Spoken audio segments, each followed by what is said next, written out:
Ancora non siamo al 100% perché stiamo ancora un po' lavorando.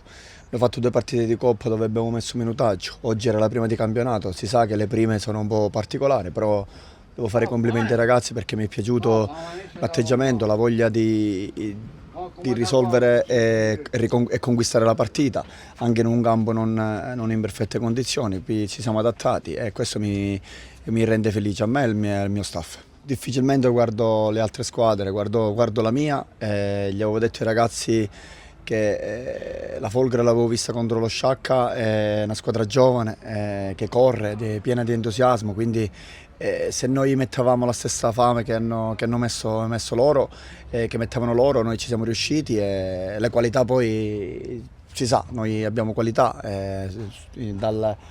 sia dalla parte dietro che da centrocampo a salire. Chi è entrato pure ha dato una grande mano, quindi siamo contenti e dobbiamo continuare su questa strada, non abbiamo fatto niente, dobbiamo andare più forti, dobbiamo essere ancora più feroci perché le partite sono tutte difficili, questa era una di quelle difficili, l'abbiamo archiviata, ora da martedì iniziamo a pensare alla prossima.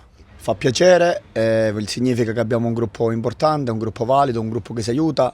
Fa piacere che hanno segnato tutti e due gli attaccanti, fa piacere che hanno segnato tutti e due gli esterni.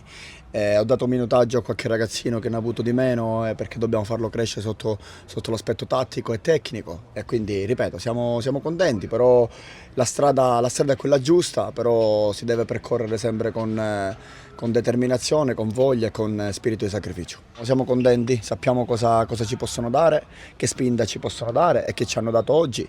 Speriamo in tutti i modi di regalargli grandi soddisfazioni e cercare di creare ancora più entusiasmo, perché io conosco solo insieme ai ragazzi una parola che è il lavoro e noi dobbiamo cercare di aiutarci dentro per ottenere anche fuori, sugli spalti.